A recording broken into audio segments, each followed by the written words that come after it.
Hi, and welcome to Tea and Strumpets, a Regency romance review. I'm Zoe. And I'm Kelsey. And today we are joined by not one, but two absolutely amazing authors, Tessa Dare and Jodi Picoult. So thank you both so much for joining us today. Thank you for having me. It's great to be here. I'm so excited. So listeners, if you don't know either of these authors by some fascinating chance, then today is your lucky day to learn about them. So Tessa Dare is a New York Times and USA Today best-selling author of over 20 Regency romances. And if you're a romance reader, chances are pretty high that you've read and loved one of her books already. And Jodi is an award-winning and #1 best-selling author of 26 novels, including My Sister's Keeper and Small Great Things. Many of her works have also been adapted to the big screen, the small screen, and the stage. Now, it seems very inadequate to sum up these acclaimed authors so insufficiently, but today we're not really here to talk about them.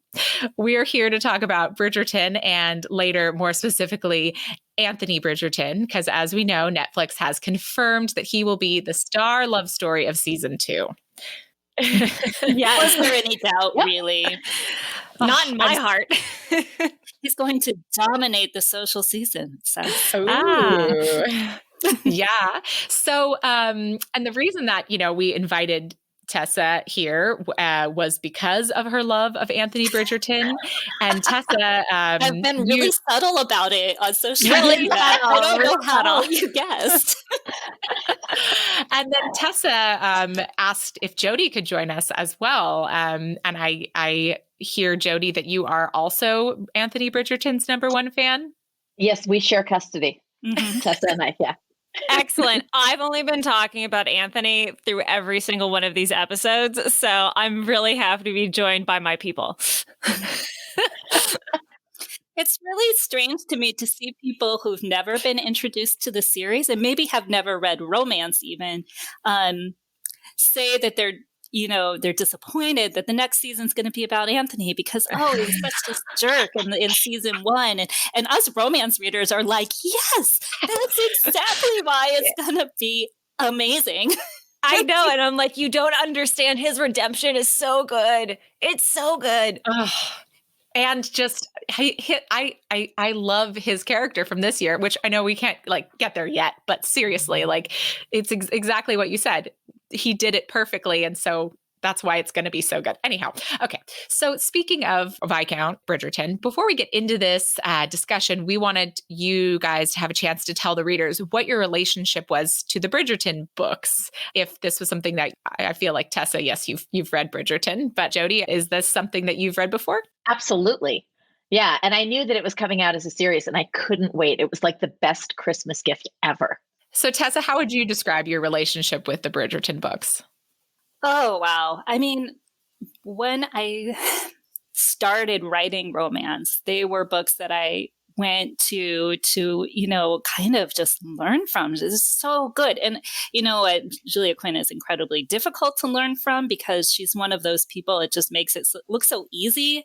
It's really hard to pin down exactly what she does that's right. But she's just herself, I probably set myself up for a lot of self-doubt in trying to learn from her books, but I just love that series. And again, when the series went to Netflix, it was just, and then it's Shonda, and then you hear Julie Andrews is going to do Lady Whistledown, and it just got more and more amazing. And you could tell that this is not going to be a low budget production. And to see all of that just culminate in this gorgeous adaptation, just beautiful for the eyes and amazing music and casting. It's just like all I've talked about for a month. Cheers on that one. I mean, Yeah. So we've already sort of alluded to this, but we still like to ask all of our guests if you guys have a favorite book or character and why. And maybe second favorite too is fair game. Tessa, what would you say to that? Well, actually, obviously, my favorite character now is Anthony. that's not going to come as a surprise. However, I do love Romancing Mr. Bridgerton as well. I know that's kind of like a reader favorite of the series, especially because Penelope gets her story and you really root so hard for her. I think that is a very satisfying story as well. So I have a hard time picking favorites. I don't think that none of these characters or books would be as good as they are without the whole family dynamic around them. So I think it's almost impossible to choose favorites. I know Julia refuses to. People are always asking her which her favorite X or Y from that series is. And she just says, like, stop asking me that question. So I know it's kind of an unfair question. But Jodi, do you have any answer as well? Yeah, I mean, definitely, I like the second book for the same reason that Tessa does, because it's all Anthony all the time. So we're gonna love that. But I really liked is To Sir Philip with Love, right? That's Eloise's book. Yeah. Because I love her. I love her as a character, but I also am so curious to see how this is going to play out in the series. Because they've made some really interesting departures that are going to shake out in, I don't know how they're going to resolve all that. So I'm really curious to see what happens as they go on. Me too. Absolutely. And so talking about things that are being adapted onto the screen. So Tessa, many people have been crying out for Spindle Cove to be the next screen historical romance adaptation. Wouldn't that be lovely? Yeah. But do you have anything else of any of your other series you'd love to see on any size screen? Somebody wants to take any of them. They can have them with my blessing. But yeah, Spindle Cove would be really cool because it's in one little community. And so they can kind of bounce off each other in that respect. But yeah, I would be thrilled. I'm not going to pretend that I wouldn't be thrilled for anything to be adapted. But I really hope that we do see more adaptations of romance in general. I mean, I see a lot of more people, especially in contemporary romance, selling rights, and it's really exciting. I think that what this series hopefully has proved to Hollywood is that readers really will show up for a story that is focused on romance and ends happily. It's really rare in television to see that kind of a arc through a series and just have it end with two people in love and happy. And I think a lot of times people, I say Hollywood, but film and TV people have thought that just can't be compelling for some reason, but hopefully that's been proven wrong. I think it almost feels like right now is the right time because we're in a world where people need to see a happy ending because there don't seem to be too many around us. So true. And right. And so that's one thing. And the other thing is that also because of the pandemic, we've seen such a rise in streaming services and in streamed content. And a lot of romance series allow for multiple seasons. A lot of general fiction titles do not. And, when you're selling to Netflix or to Hulu, they want to know that there's a future in it. So in a way, this might be the time, this might be just the right moment. I can't wait to watch them all. I really hope it is the moment because it's been very rewarding to see this come to life in such a well done way. And it's so nice that the first, thing of this genre in this age that is done is like done with such care and frankly budget, So because if it hadn't been, I don't think we would be necessarily talking about it the same way. Yeah, no. God bless Shonda. Yeah.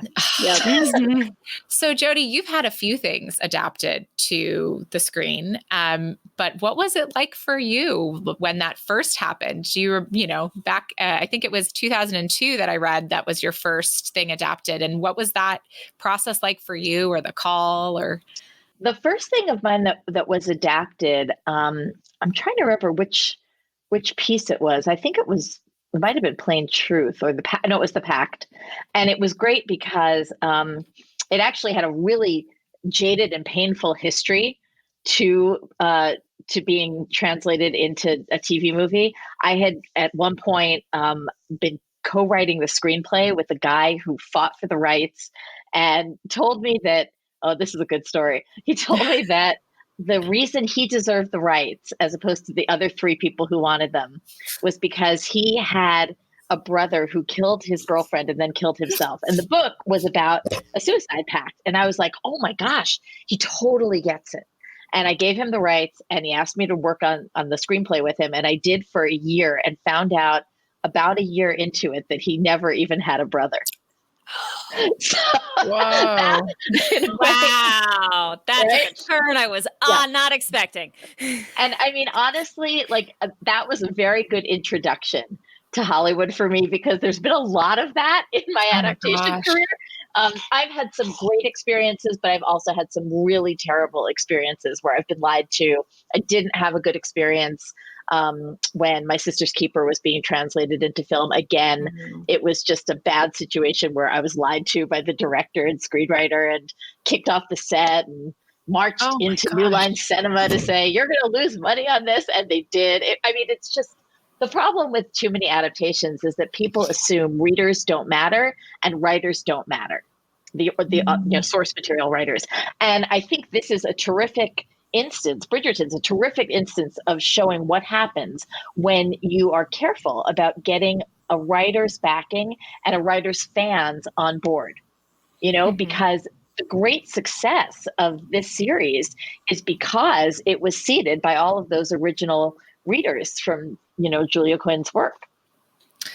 Yeah, I mean, and we were just discussing this in another episode that we recorded about how we feel that we were taken care of as fans. We really do. We feel like, the things they took a lot that was very true to the books or scene for scene, or even some lines that were really from the books and, gave that to us. And then the liberties that they took and changed and things that they changed were exciting and felt like they were done with care. They weren't just done, because of cinema or for lack of a better term, but or even just gratuitous. Hey, we decided to throw that in there for funsies.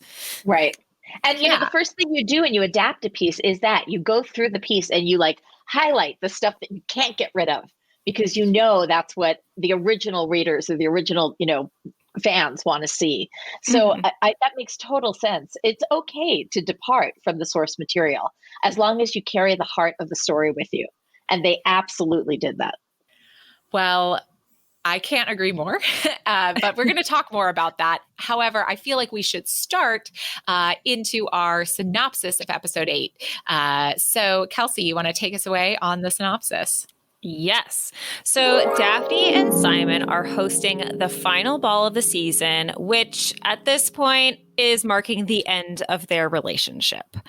They've decided that they can't reconcile their differences and they must go their separate ways. However, Daphne finds letters Simon wrote to the old Duke from when he was a child and finally learns the reason behind Simon's hatred towards his father and being so determined to not produce heirs for the dukedom.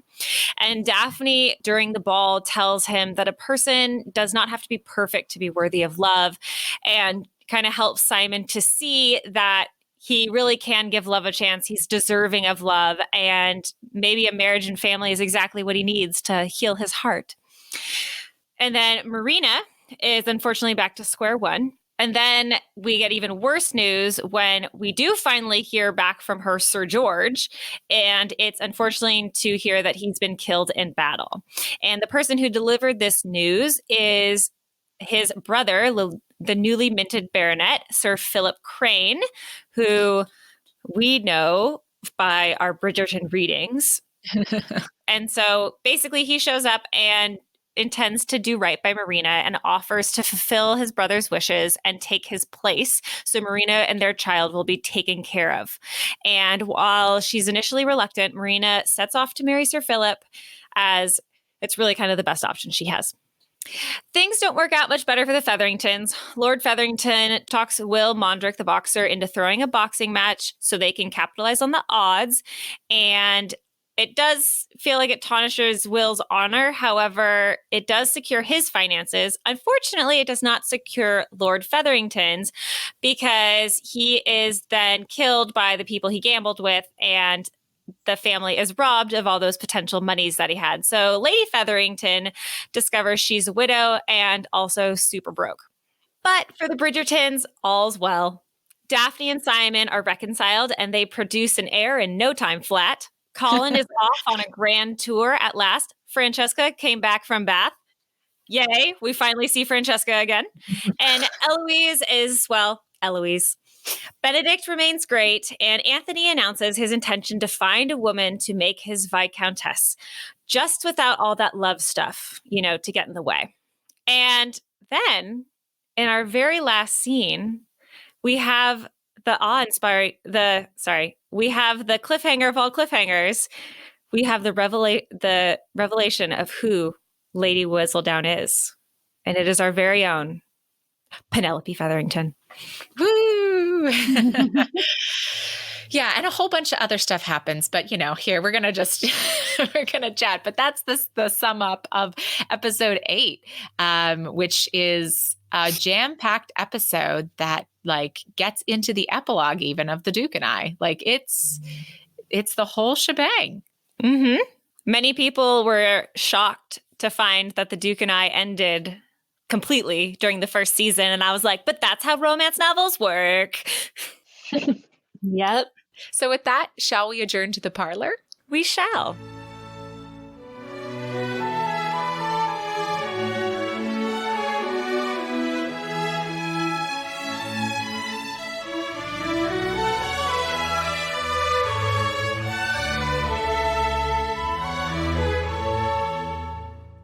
All right, guys, this is our last Bridgerton episode, but But it's a crazy stunner, so we're not going to keep you in the parlor for long. No. And if you do want to interact with us about this Bridgerton recap, please be sure to use the hashtag BEEMyBridgerton so that we see it. If you want to get in touch about this or any other episode or give us recommendations for future episodes, you can email us at romancepod@gmail.com. You can find us on Twitter and Instagram at T as in Tom, N as in Nancy Strumpets, on Facebook /TN Strumpets, or YouTube by searching our name. And again, we are looking to hopefully unlock some new YouTube features by upping our subscriber count. So if you are enjoying the podcast, but maybe you don't listen on YouTube, if you've got a YouTube account, we would so appreciate it if you just hit that subscribe to help us get there. And we'll have a handy link to that in our show notes. Yes. And as a new month is almost upon us, if you want to be in the know about what's coming up, you can sign up for email notifications on our website. You'll know what we're reading next month, as well as get all sorts of extras, including exclusive content from authors we interview, which, surprise, there's one coming up. You can subscribe on our website at romancepod.com, and you can find episodes, more information about us, and other resources. So take a look. And finally, if you've enjoyed our Bridgerton recaps, we would love to hear about it, and possibly in the form of a review. Reviews on Apple Podcasts, Facebook, or wherever else you can review us really help other listeners find the podcast. It really ups our visibility. So if you've got a few minutes to either click 5 stars or write a quick review, we would be so honored. And I do want to take a quick second to say to the listener who left a review saying that they loved hearing Baby Serafina, I so appreciate you. And I think you guys are going to hear quite a bit of her this episode. So she may have been a bit noisy. I haven't done the editing yet when we're recording the parlor, but apologies if she's a little noisy, but hopefully you enjoy her like the reviewer did. Excellent.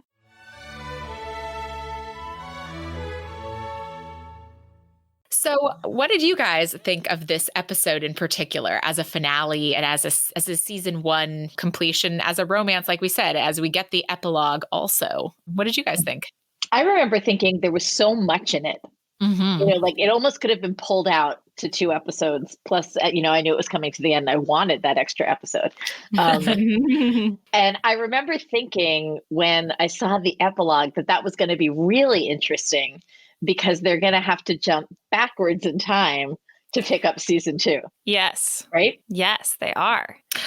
Oh yeah. If it's like right there, it's going to be that jump back, or they're going to just not even like think Worry about it. the kid? I don't know. Good question. Well, they were very wise to only show Daphne, Simon, and Violet in that scene so that, they don't have to give away anything about where any of the other siblings are. So I remember as I was watching this episode, so I have an infant, and so I watch TV very differently than I used to. And we got to Will's boxing match, and I was just like, I just don't care about Will's boxing match. Like, I don't care. And then it was like, oh, I needed to care. I needed to care about this line because of Lord Featherington and all of that. And so, yeah, so speculations here, like, I guess like, our initial thought was maybe like, okay, so in the books, Penelope is the one who's financing her family at some point because she has Lady Whistledown money and they don't have a lot of money. So that was the only reason that like I could think of that they kind of put that storyline. But do you guys have any thoughts about like speculations about Mr. Featherington's death and who the heir is? Oh, quite honestly, I wasn't that interested in Will's boxing match either. I was like, totally, no. Here's what I was interested in: what Anthony and Sienna did under the bleachers. I mean, saying about this. I say bleachers. I know that's not what they were called, but so much of this arc for just the two of them within this episode reminded me of like an 80s teen movie. It's like they make out under the bleachers and he shows up at her house with like the Regency equivalent of a boombox. Like just he does. It's really awesome. But anyway, I don't know where they're gonna go with that. In the books, isn't Lord Featherington, well, I don't even think he's a lord in the books, but isn't he already dead? He's already dead. Yeah. So I'm really unsure where that's going to go. Yeah, I'm also kind of bringing that up with Will. That's a storyline in and of itself, kind of, and it was a kind of a peripheral one, but those characters were really fleshed out and you got to know them and you liked them. So I'm kind of interested to see how they're going to return in the series later on, because the one thing in the announcement is they said even like the side characters are going to be returning. Like there's no one that's disappearing from the cast. Oh, that's fantastic. So but they'll just be a little bit there differently.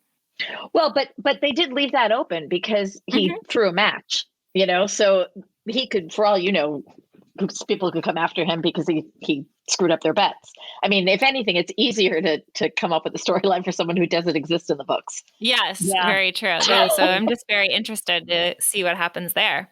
And even though I wasn't that interested in his boxing, I loved Will and Alice as a couple. They were they're the best adjusted couple in the whole series. There's clearly, love and committed to making it work and take care of their family, and just their goals. So then I guess the biggest revelation of the series was that they unmasked Lady Whistledown in season 1. What did you guys think about that? Because we've had lots of conversations on that, and I think everybody has different opinions on whether they should or shouldn't have.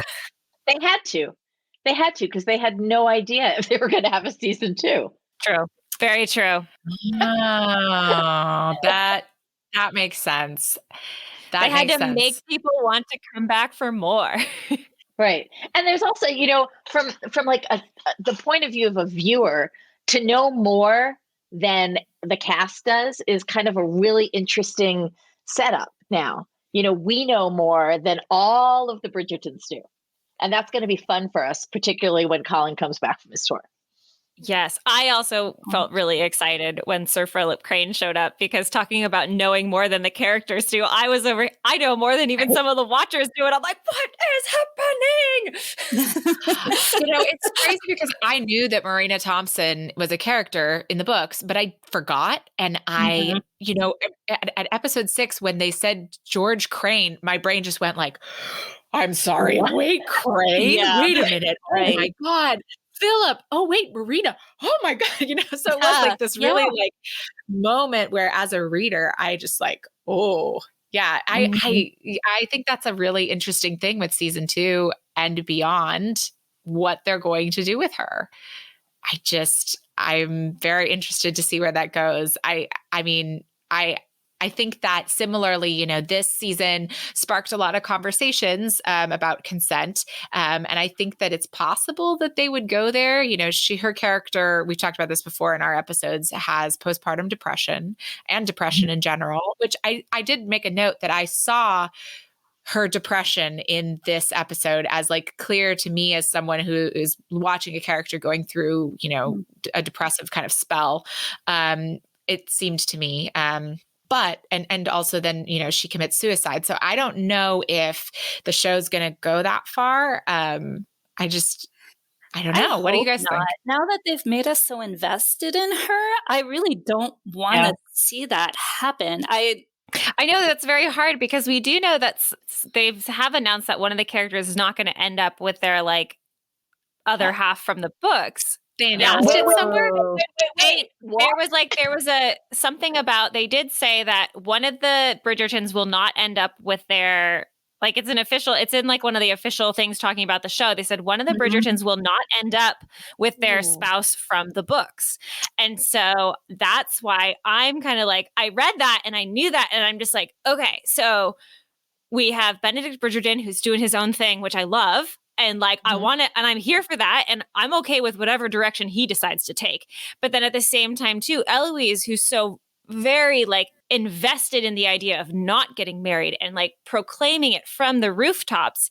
And then to see Marina, that we got to know her, and then she ends up with Sir Philip Crane. I'm like, is this the direction? Like, is Eloise just going to take a left field here? Are we not going to get that story? Which would be a little disappointing because it's such a good story. But yeah, I'm really excited to see what they do, because with the changes they've made, like, they're not disappointing changes. Even as a reader who loves the book, I really have enjoyed all their creative licenses they've taken, because I still get very much the essence of what I love from the books. So there's a lot of ideas going around. Wow, that just threw me for a loop there. Wow, I got to think hard about that. Well, especially because Marina, if she's gone off with Philip, they're not even in London anymore, right? No. So how's she coming back next season? I don't know. I would love to see her and Sir Philip just fall in love, and then Eloise can have a different partner. I would love to see her be lesbian. Just saying. Yeah. I felt like there was a lot of kind of simpatico moments, obviously, between her and Benedict. And I hope that Benedict is not just, the viewer's eyes into the fact that there were some like bohemian lifestyles. I hope that maybe it's a little bit more that he's bi or queer or gay or whatever thing, or questioning. I hope that they go through with some of that, because it does feel very set up for it. Yeah. And I'm there for it with Eloise too, because I just loved her. I thought she popped on screen. And so like wherever she goes, I shall follow, like she's so delightful. So I am totally on board also with Benedict being bi. In fact, I'm like calling him Benedict already, but but that doesn't necessarily mean that he wouldn't end up with a Sophie character as well. So, Yeah. But I think it's a given that one of the Bridgertons is going to be queer, because it just, I don't think it would be representation. Inclusive. Right. Mm-hmm. Yeah. It wouldn't be an inclusive show if they weren't. But it's going to be really interesting too, because you could get really dark really fast. It depends on how closely they hew to history. And I'm pretty sure that even came up with the I don't remember his name, the painter guy, when he said, if I love who I want to love, I could be killed for that. Yeah. Yeah. So, well, and I like how you did see his dynamic, because he is married, and he's like, no, but we're married. Yes, but we're married to benefit the other. We're not married in like the sense of the word that everyone else knows. Like, we're married to benefit each other, and we're okay with that arrangement. And I think I just really like that they did bring that up. And as far as, I've been reading more Cat Sebastian, I've been reading more KJ Charles, and like, I love all the, like, I don't feel cheated by any of those storylines. Like, I feel completely enthralled and loved, and I love where they end, because they do still end happily ever after in my book. So I'm very interested to see how they play that going forward. Yeah, definitely. A friend of mine mentioned, I would actually prefer to see it not overwhelmed by a homophobia component, because a friend of mine was saying, we're in this fantasy world where racism has been sort of taken out of the equation in terms of romantic relationships. So why would you have this inclusive society with regard to race, but then, not let queer viewers have the same experience? I think it would. Yeah. So, I mean, I know that they probably will at least touch on it, because it would, it literally was illegal, but I hope they don't go overboard with it. They don't need to go too deep into the history. They can really go into the fantasy ideal world we set up. It's not a historical drama. It's a romance. And that's, that's really important, because they're creating a heightened world. It's like the equivalent of a Thomas Kinkade painting. That's what it looks like. But it's really pretty to look at. And if any of our listeners want to hear more about us talking about queer happily ever afters, we actually have 2 episodes. We have an episode with Kat Sebastian and an episode with Olivia Waite. And we kind of got into that discussion significantly there, and how that works so well in Regency romance. So head on over to those episodes for more detailed discussion. But I want to talk about Anthony. I really do. Right. Okay, let's do it. Yeah, we're ready. The main course. So for you both, why? What is it about Anthony Bridgerton, and where are we at? What isn't it about Anthony Bridgerton, right? I mean, here's this guy who he's everything that you want. He's possessive. He is family oriented, but he's so far up the scale that he doesn't realize what a mess he's making of the situation. I mean, he's doing all the wrong things, but for all the right reasons. So I love that. I just love that about him. And you talked a little bit about the fact that if he was so great, if he was a perfect character, we'd have nowhere to go with him in season 2. But he has so much growth to do, and we're all going to be there for that.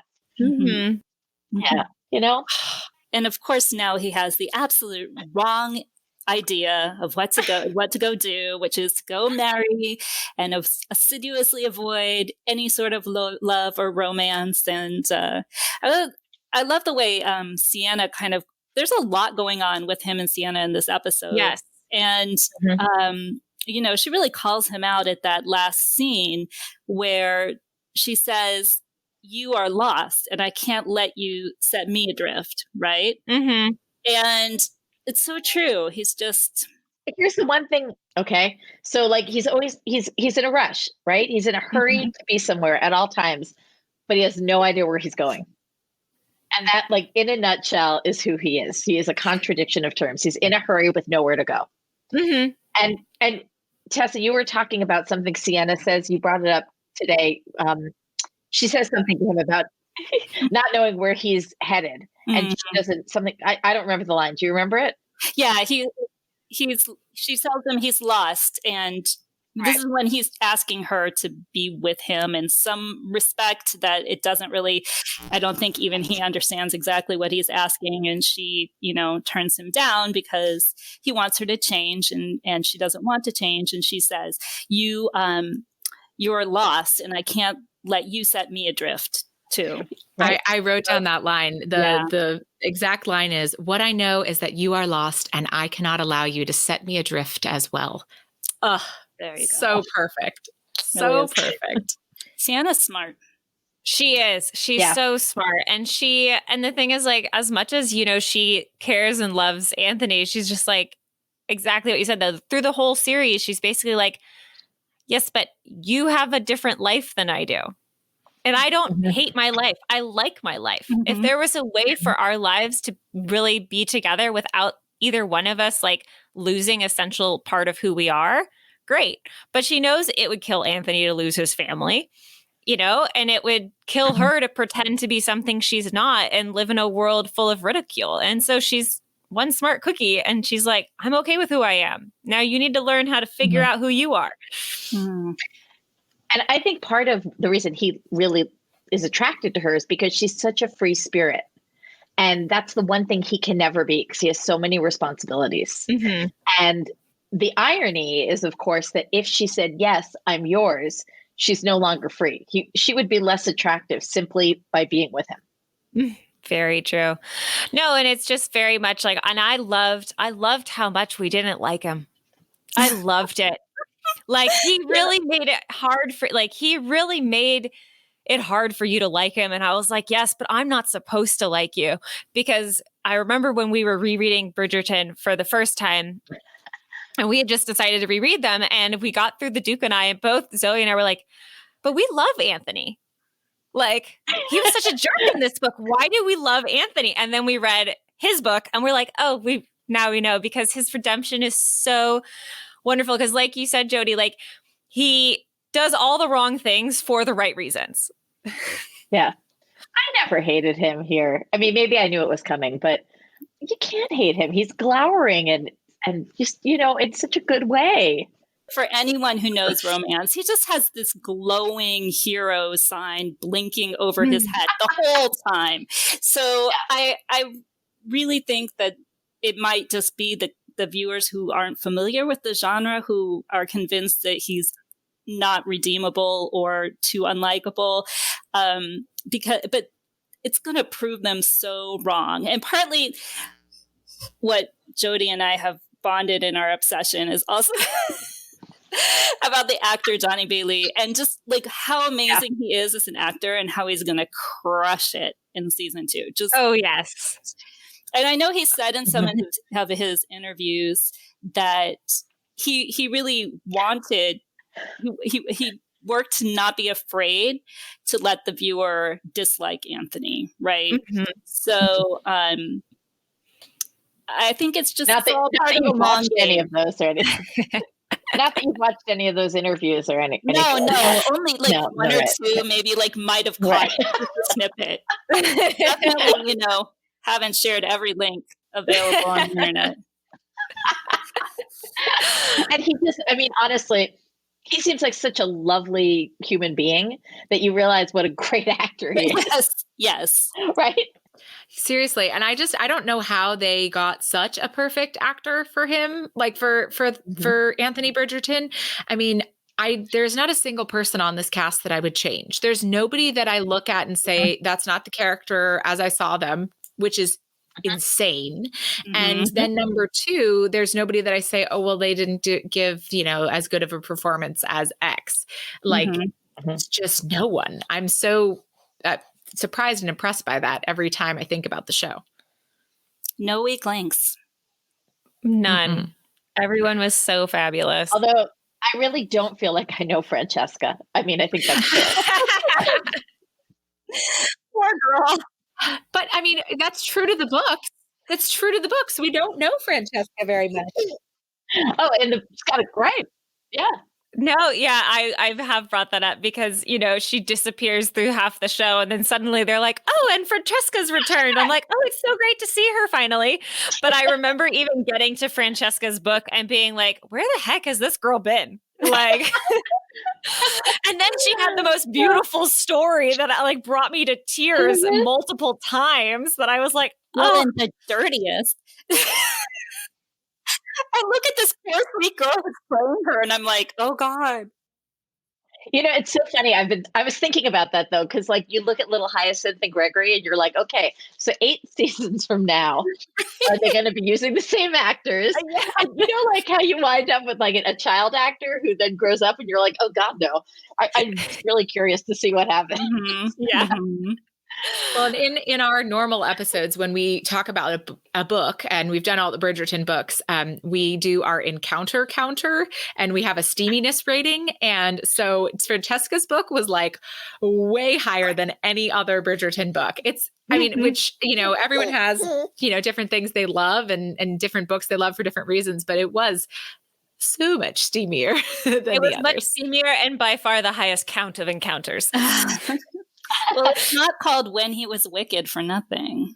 Definitely not. But her story Definitely not. also is so tragic. The whole arc of her story. It really is. Yeah, I look at that. I looked at this poor, sweet girl who is playing her, and just think, oh my God, you poor thing. What's better for you? Yeah. Well, why do we think that she was gone this season so much? Any speculation there?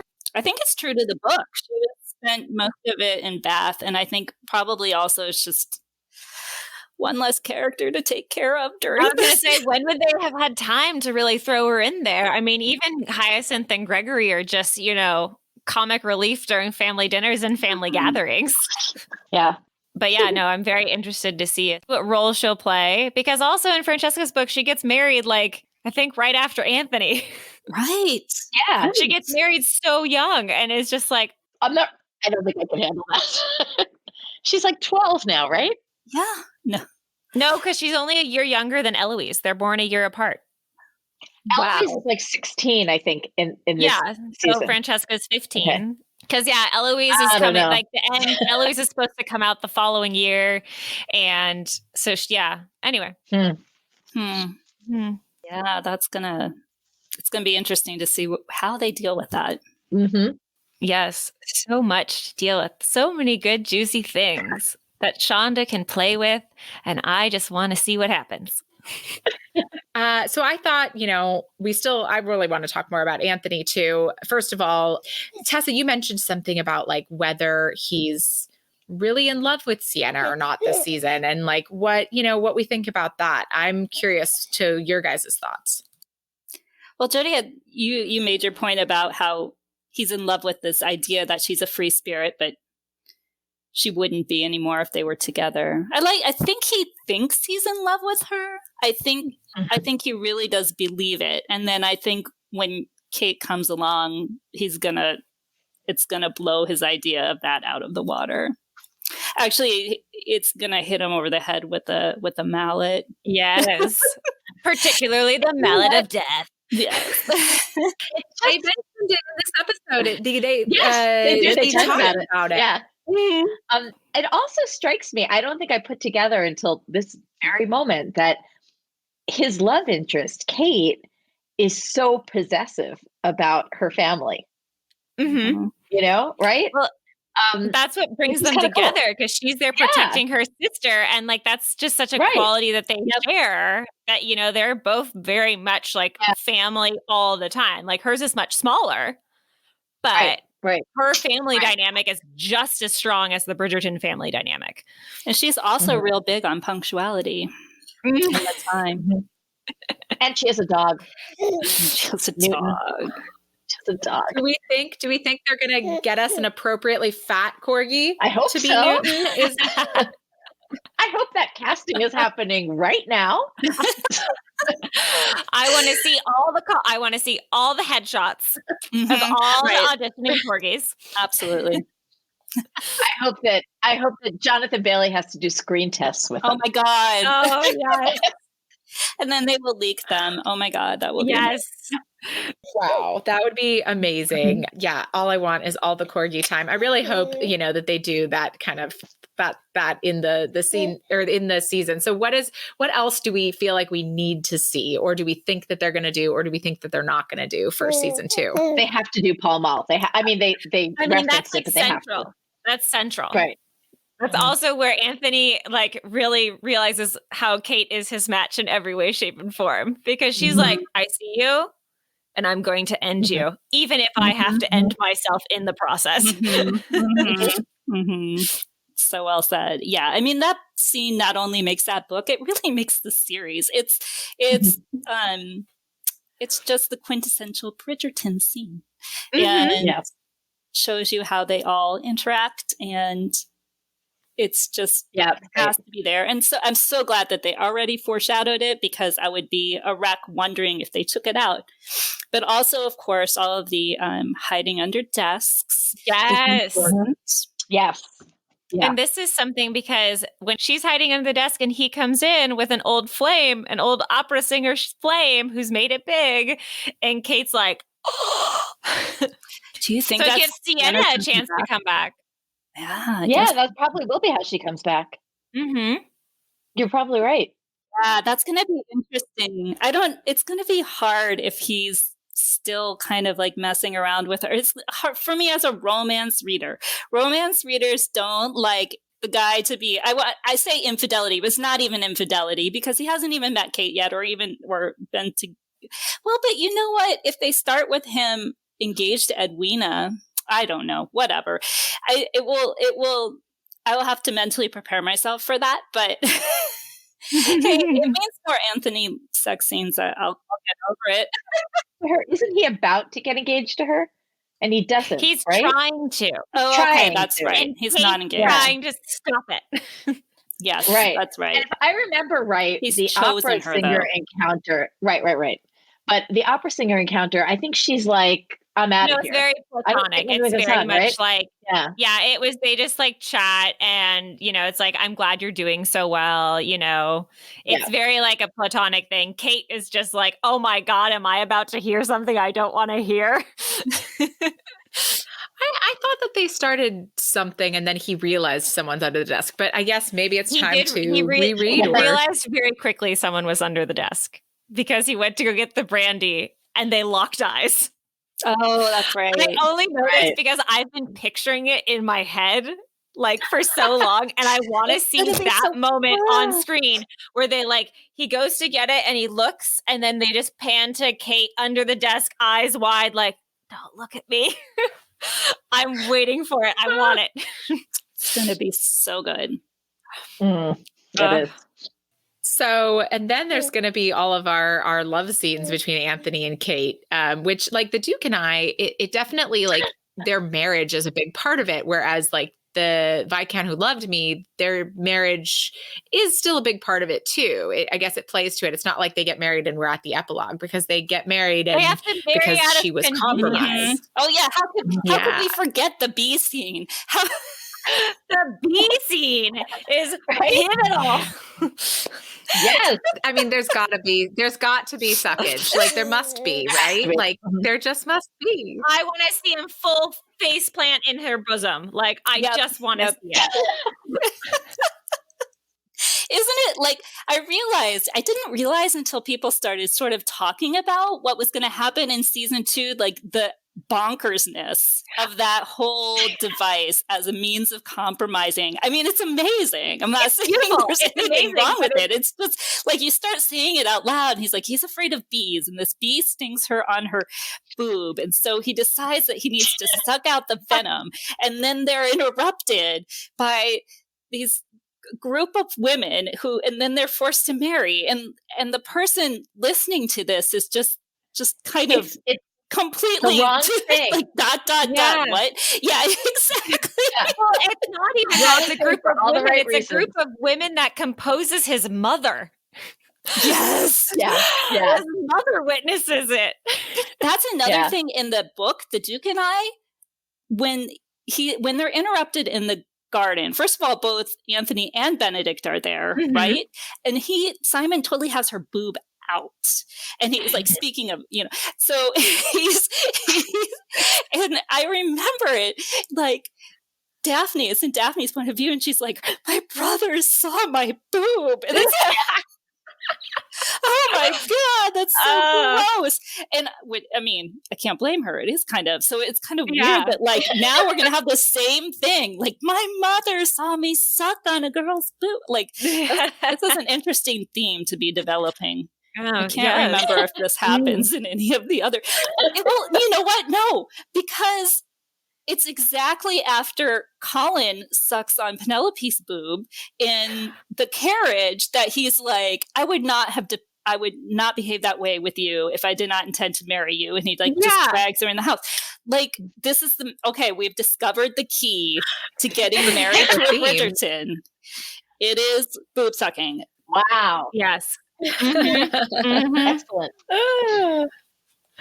Sorry. Goodness.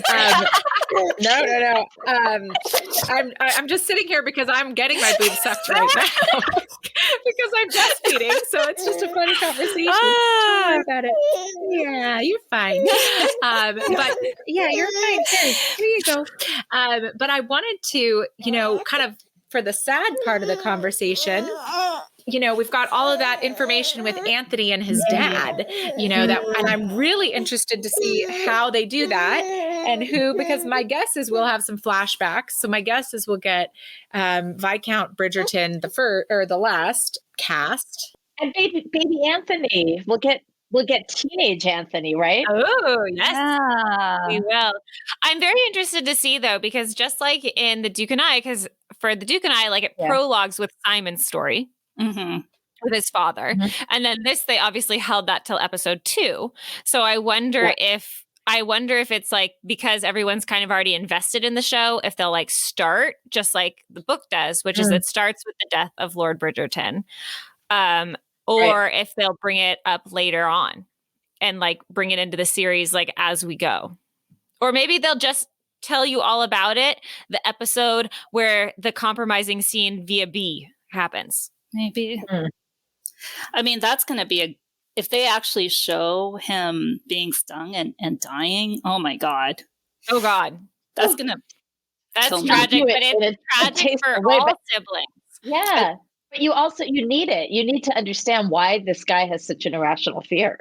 Yeah. Oh yes. It was truly a traumatic event. Yeah. Like, and that really makes you understand why he would react so like passionately, like against fear. Yeah. I also think something they didn't really tap into yet, but that they will is, his fear in his book that he will be dead at 40. Oh yes. Like, right? They really didn't play with that at all yet. Because they had his whole Sienna love story, but part of the reason he's so anti-love is because he's convinced he's going to be dead before he's 40. And he's not going to be there. So he doesn't want a wife who's going to love him because he doesn't want her to be missed. Well, one of the things that I found so interesting is that there's an author's note in that book where she talks about, and again, she wrote this book like 20 years ago. So, and it was the second book in the series, and the series didn't have like the same acclaim, or fan base that it has today. So I think she's probably gotten a million responses to this author's note, but the author's note says like, many of my readers may not be able to identify with why Anthony, so strongly felt that he would never live past his father. But this is like a fairly well documented thing of, men losing fathers close to their age or not close to their age, but at that age, and fathers who they were close to, and yada, yada, yada. Well, I lost my father at the same age as Anthony, and in also a very like kind of surprising, fast, unexpected way. And it was just like, for me, Anthony and I are the same person in a lot of ways. Obviously, I'm not a rake, okay, but that we know. But of. like though he's but his grief and the way he grieves and the thought processes that he went through, I had so many of those same thoughts when I was young. And it just is real. I'm so excited to also see Jonathan Bailey do it because he's just going to do such a beautiful job, like such a beautiful job with all of the range of emotions that Anthony's going to have to go through this next season. Have you guys watched Crashing? No. On Netflix. I keep talking Jodi's ear off about this show, but it's on Netflix. It's the first show that Phoebe Waller-Bridge did, and it's just 6 episodes. And Johnny Bailey plays a character in there who is such a prat. He's just, but he has sort of this emotional journey that he undergoes throughout the series, and he does it so well.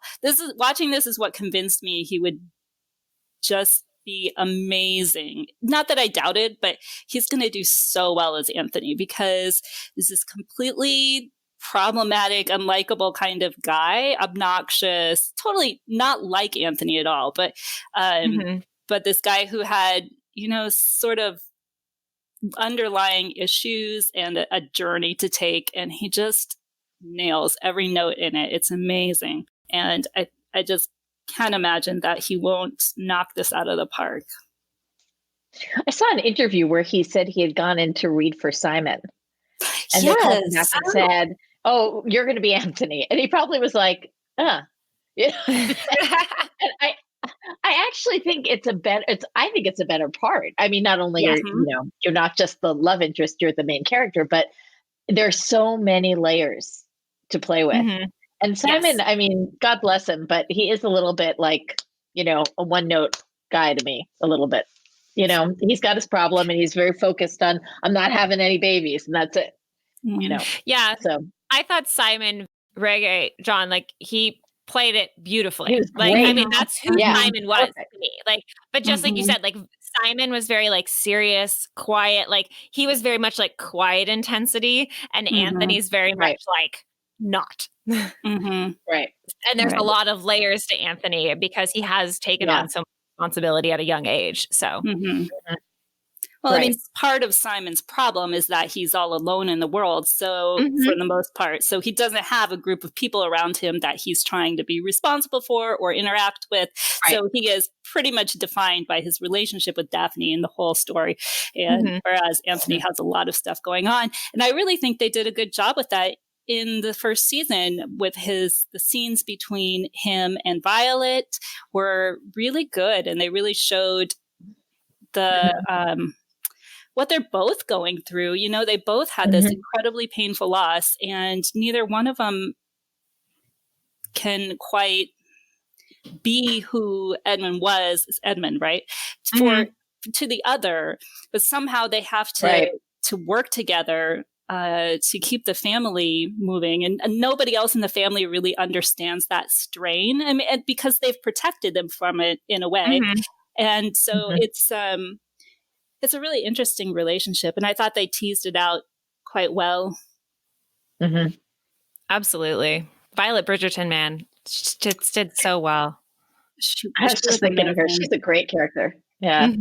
Tessa, you also mentioned some speculation maybe about some doms. I think we're totally going to get that in Anthony's story. I mean, it's there in the Sienna story. And he's talked about that in interviews too, how there's sort of this interplay of control throughout the scenes with Sienna, where, in some places he's the one who's like, taking control and just grabbing her and kissing her or whatever. But then, that scene under the stands at the boxing match, she is totally, got him up against, like his hands are over his head even. And she's like ripping his clothes off. And he is so into it. He is so into it.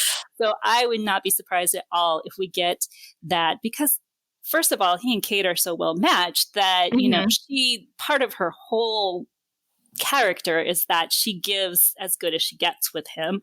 And I think it just is a really perfect way to take it in terms of, he has so much responsibility and so much power that society has given to him. And obviously he's just so stressed by it. And relinquishing that in the bedroom would be, I think, something that appeals to him. So there's my theory. I could be wrong, but I hope I'm not. I think that would be such a great dynamic, and I think would really bring those scenes even more power to them. Because, like, I remember Anthony and Kate's book was pretty steamy. Like, it was definitely a pretty steamy story. So I'd love to see how, like, that interchange between them goes, because definitely they are well matched in many ways. I would love to see Kate take control. I think it's time for Anthony to let somebody manage him a little bit, because he hasn't been doing the best job of it himself. Fair enough.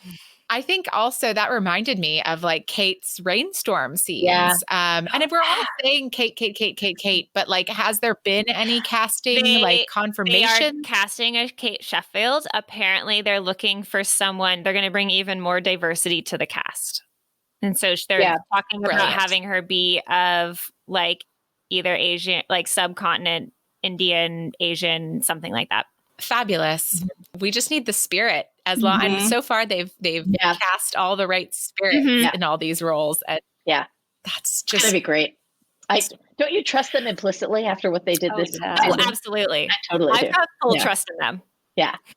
so much trust. I mean, it's weird because I've never felt this way about a fandom before. You know, I mean, I have a lot of, fantasy fandoms that I've loved or other things that have come to life. And I'm just like, there's no way they're not going to get this. I know it's just going to be like seeing my favorite characters come to life and it's going to be very different. But Bridgerton really delivered. It really did. So It did not disappoint, not in the slightest. I can't remember an adaptation of anything that I felt was as well done as this.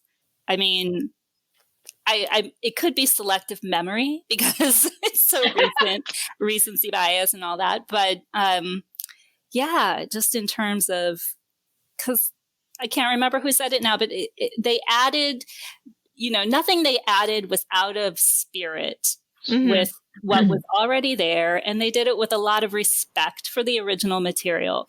And it just took the world that was already there and enriched it and broadened it instead of replacing it. And it's just amazing.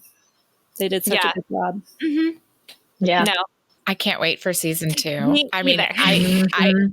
it's going to be like, sorry, but it's going to be so much better than season 1. And I loved season 1, but like, I feel the same way about the book. I loved The Duke and I, but I loved so many of the other books even more.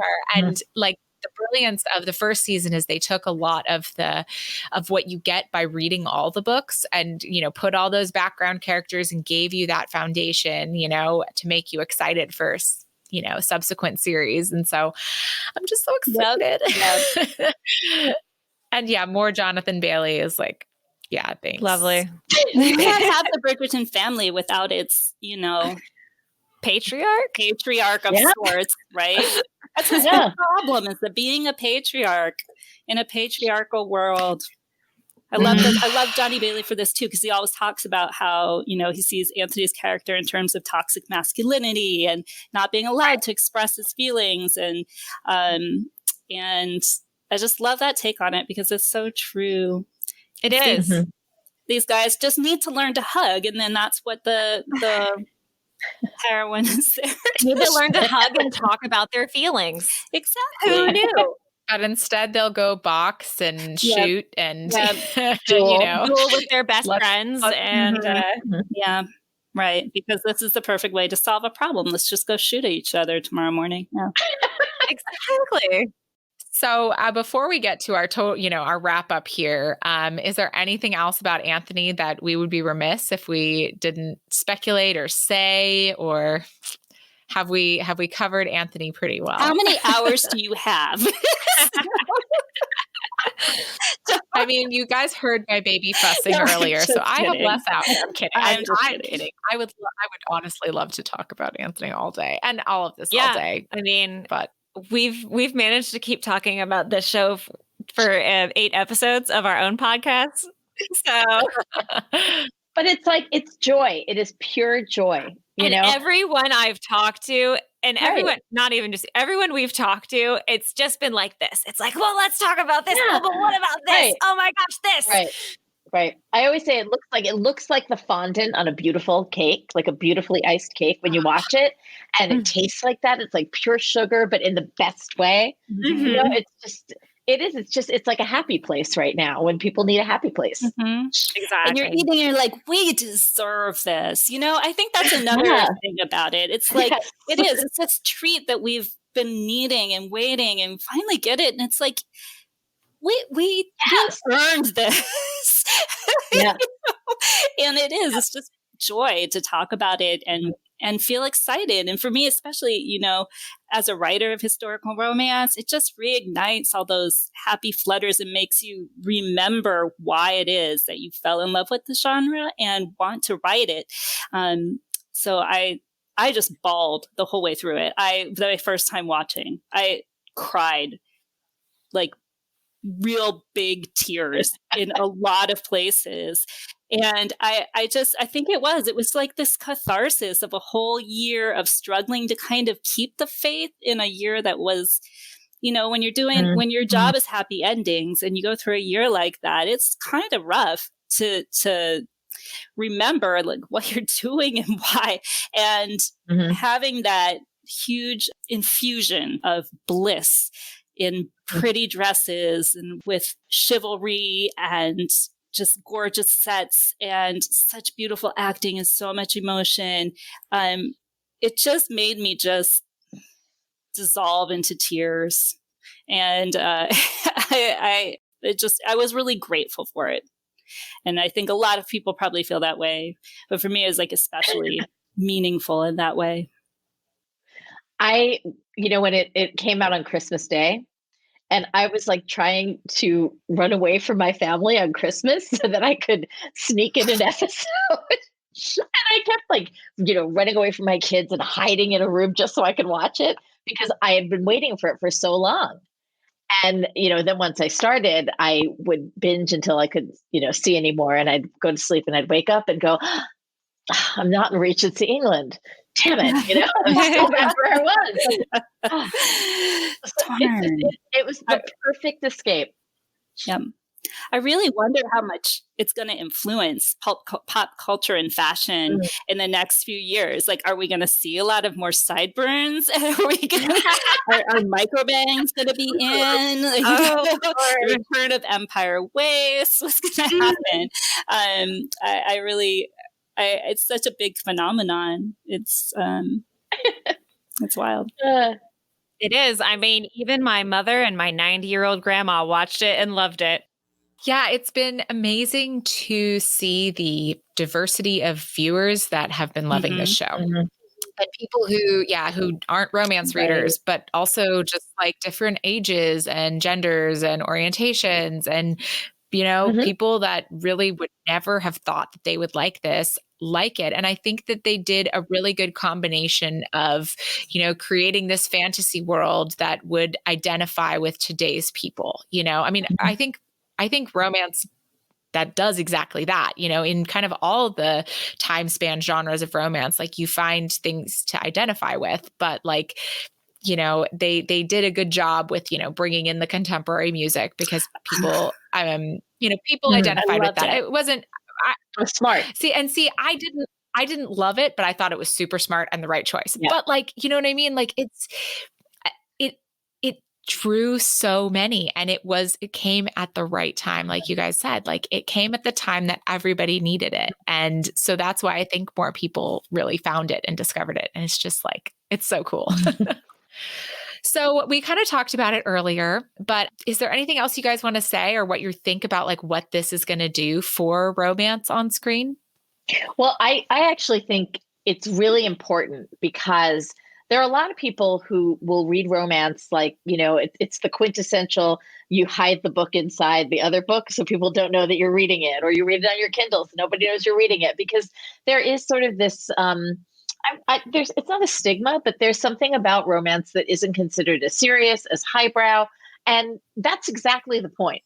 The point is that it is an escape and it's a breath and it's a way to just, toss aside any kind of need to equivocate or worry or, you're in safe hands when you read a romance because you know what you're getting at the end. And I know that when the pandemic started, I read everything and I couldn't read more than a page at a time of any book. And the books that got me back into being able to read were romance novels. And it was in retrospect that I went, oh, right, I get it. I needed that happily ever after because I don't see one anytime soon. And that was really helpful for me. And I've heard of so many people who kind of found their way back to romance because of what we're going through in the world right now.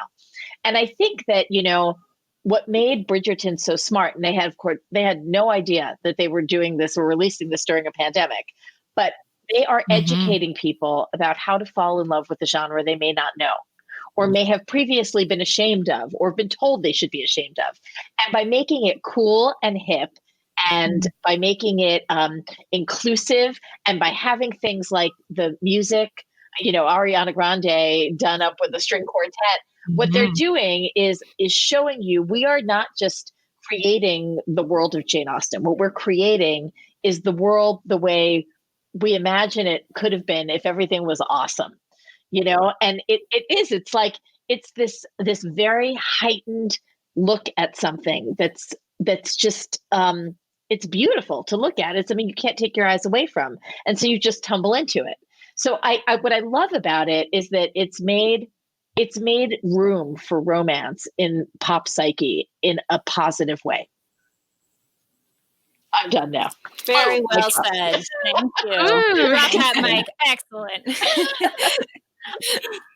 Yeah. Well, guys, we've had so much fun, and we've already said we could talk about this all day, but we should wrap up. And we'd love to have you back for Anthony's season. I don't know when that's going to release, we'll be back. Wonderful. All right. They're going to tease us all year long. As soon as filming begins, we're going to get all these little snippets of like Johnny Bailey playing with the corgi, and like it's just gonna kill us. They're gonna torture us. They're gonna have the siblings with their Pall Mall mallets, and we're just gonna be like, ah! Oh my gosh! Everybody is like, it's gonna be sold out all online. Croquet sets are gonna be gone. That's what I was saying. It's gonna be like the Queen's Gambit in chess, except Right.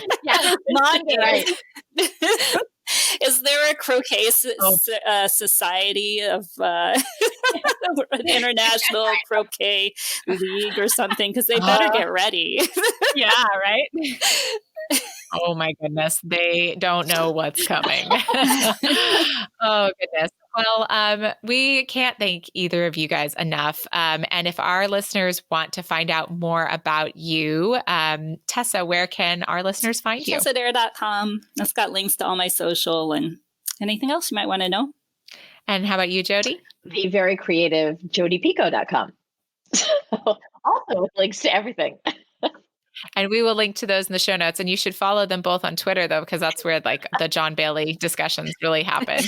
The good stuff happens in the DMs, but the stuff that's not too frightening to share is in the. You can join my Portuguese with the Viscount lessons. Yes. I've been seeing those. I've got to get better at translating them every time I see them because I think there's some juicy stuff in there. Trying to learn every Portuguese double entendre. That's my goal. I think it's an admirable goal. Mm-hmm. So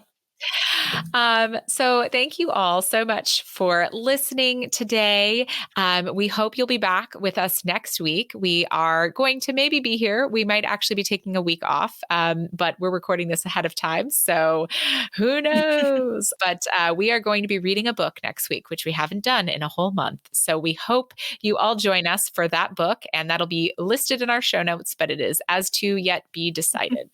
So thank you all for listening, and join us next week. And may all your ever afters end happily.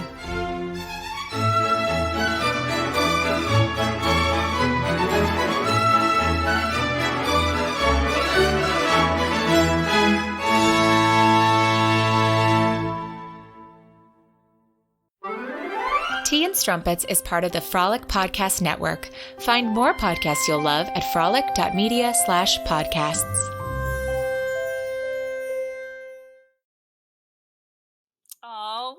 Baby. Yeah. I'm so excited. Oh my goodness. What's her name? Her name is actually Serafina. Oh my goodness. Yeah. That's very beautiful. Romantic name. It is. Hi, Sarah. What's I going have on? Sarah McLean wrote a Serafina, right? Yeah. So did you have one in a book? Yeah, Between the Lines. It was a YA series that I wrote with my daughter. Gosh. Yeah. It's this year there was a Serafina also that came out. I admit it was the Rakes, but anyhow, after it made it onto my list after reading that book, but it is not named after, although that's a fine thing to be named after too. So it's all good. I'm gonna feed her. Thank you, Mom. All right. So sorry. Feel free to continue. I'll get set up and. Woo! All right. Thank you guys. Yeah. I'm recording now.